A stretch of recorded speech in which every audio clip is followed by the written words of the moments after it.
BJP चुनावों को रद्द करना चाहती है। आप लोग जानते हैं कि इस चुनाव में साफ मेजॉरिटी, साफ बहुमत इंडिया गठबंधन के पास है।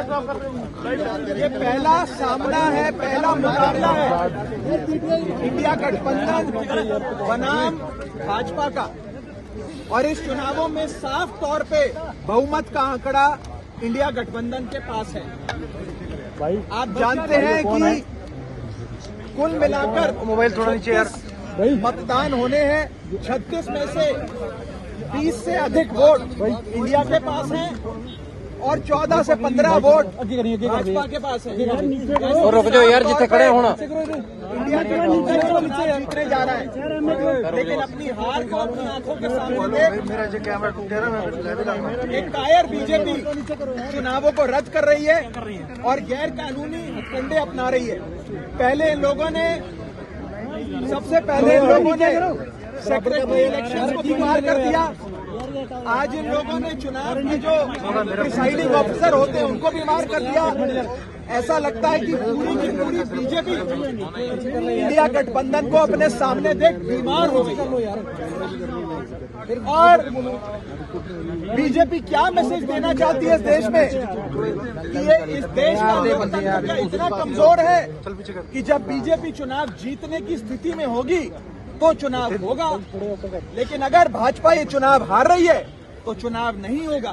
क्या ये मैसेज देना चाहती है भाजपा? और मुझे ये कहने में रत्ती भर भी गुरेज नहीं है कि भाजपा की हालत उस बच्चे जैसी हो गई है जो जब एक गली के क्रिकेट मैच में आउट होता है तो अपना बल्ला लेकर चला जाता है, अपना बैट लेकर चला जाता है और कहता है कि अब मैच नहीं होने दूंगा मैं, अब गेम खत्म हो गई। इस देश को क्या नॉर्थ कोरिया बनाना चाहती है भाजपा कि चुनाव ही रद्द करा दिए जाए? ये बहुत खतरा है इस देश के लोकतंत्र को भाजपा से। और मैं आपको साफ तौर पे ये कहना चाहता हूं कि अगर इंडिया गठबंधन एकजुट होकर ऐसे लड़ता रहा तो वो दिन दूर नहीं कि भाजपा इतनी बीमार हो जाए कि भाजपा को लोकसभा 2024 के चुनावों से भी भागना पड़ जाए।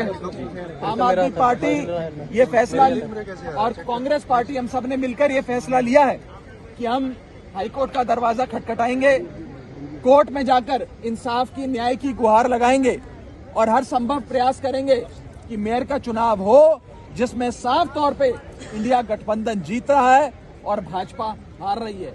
अभी तो आप सोचिए कि ये छोटा सा चुनाव है मेयर का और इसमें इंडिया गठबंधन ने भाजपा की नींद उड़ा दी है।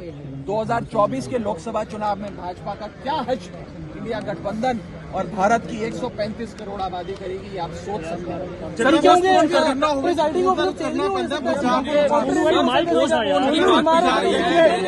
देखिए, हम आज भी इलेक्शन प्रशासन से यही विनती करेंगे कि अगर एक प्रिसाइडिंग अफसर बीमार हुए हैं तो आप दूसरा प्रिसाइडिंग अफसर नियुक्त कर दो, जिस मर्जी को चाहे नियुक्त कर दो, लेकिन चुनाव